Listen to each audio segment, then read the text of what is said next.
మనిషి ఆకలి తీర్చేందుకు చిన్న స్థాయి నుంచి 5 నక్షత్రాల హోటళ్ల వరకు వెలసాయి. ఒక్క క్లిక్తో ఆహార పదార్థాలు ఇంటికే తెచ్చే సంస్థలు పుట్టుకొచ్చాయి. ఇంతకంటే వినూత్నంగా ఆలోచించాడు ఓ హైదరాబాద్ యువకుడు. ఫ్రీ ఫుడ్ పేరుతో ఉచితంగా భోజనం అందిస్తున్నాడు. ఫ్రీ ఫుడ్ పేరుకు తగ్గట్టుగానే ఉచితంగా ఆహారం అందించే సంస్థ. ఉచితం అంటే డబ్బులు కట్టకుండా భోజనం తినడం మాత్రం కాదు. ఇక్కడే అసలు విషయం ఉంది. వినియోగదారులు ఆహారం కొనుగోలు చేసిన మొత్తానికి సరిపడా వస్తువులను కొనుక్కునే వెసులుబాటు కల్పించింది సదరు సంస్థ.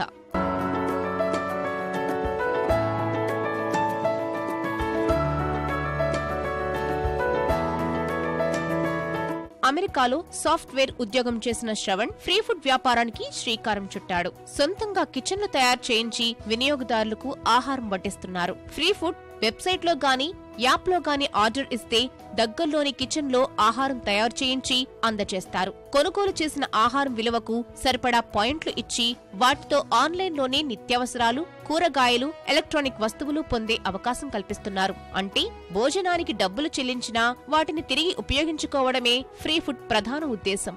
నాకు జనరల్గా షాపింగ్ అంటేనే నాకు నచ్చదు. సో ఇంకా దాన్ని వెతకడము, ఎక్కడ డిస్కౌంట్ ఉంది, అవన్నీ పెద్ద ప్రాసెస్ లాగా అనిపించింది నాకు.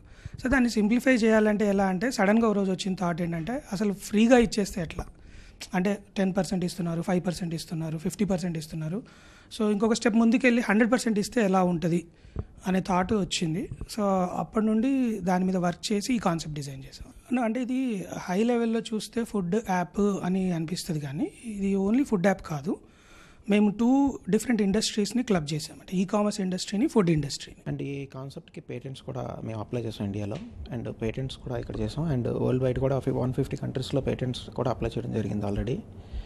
ఈ కాన్సెప్ట్ యూనిక్ ఎలా అంటే రెగ్యులర్గా అందరికీ కావాల్సిన ప్రతి ఐటమ్ని ఇందులోకి తీసుకురావాలన్న ఉద్దేశంతో మేము ఈ కాన్సెప్ట్ అనేది డిజైన్ చేయడం జరిగింది. Customer satisfaction, customer is Goud అవన్నీ పాతే అండి. ఇప్పుడు కస్టమర్ అమేజ్ చేయాలి అంటే ఆశ్చర్యపరచాలి. మేము అది చేస్తున్నామని నేను నమ్ముతున్నాను. సో ఫీడ్బ్యాక్ కూడా చాలా బాగుంది. కస్టమర్స్ రిసీవ్ చేసుకుంటున్నారు అనమాట. ఎందుకంటే ఎంత ఫుడ్ కొంటే అంత పాయింట్స్ వస్తున్నాయి. వాళ్ళు గ్రాసరీస్ అంటే రెగ్యులర్గా వాడే వస్తువులన్నీ వాళ్ళు తీసుకుంటున్నారు. ప్రస్తుతం హైదరాబాద్ జేఎన్టీయూ, ఎస్ఆర్ నగర్, విశాఖపట్నం, శ్రీకాకుళం సహా మొత్తం 4 ప్రాంతాల్లో ఫ్రీ ఫుడ్ సేవలందిస్తోంది. ఇటీవలే మరో 10 కిచెన్లను ప్రారంభించారు. వచ్చే ఏడాదికి దేశవ్యాప్తంగా విస్తరించాలన్నదే లక్ష్యం అంటున్నారు నిర్వాహకులు. ఎంత మొత్తానికైతే వినియోగదారులు ఆహారాన్ని కొనుగోలు చేశారో అంత మొత్తానికి సరిపోయే విధంగా ఎలక్ట్రానిక్ వస్తువులు లేదా గ్రాసరీని కొనుగోలు చేసేందుకు అవకాశాన్ని కల్పిస్తూ వినూత్నంగా ఆలోచిస్తే సరి వినియోగదారులకు ఉపయోగపడేలా అద్భుతమైన వ్యాపారాలు చేయొచ్చు అని నిరూపిస్తున్నారు. కెమెరా పర్సన్ సోమేష్తో రమ్య, ఈటీవీ న్యూస్, హైదరాబాద్.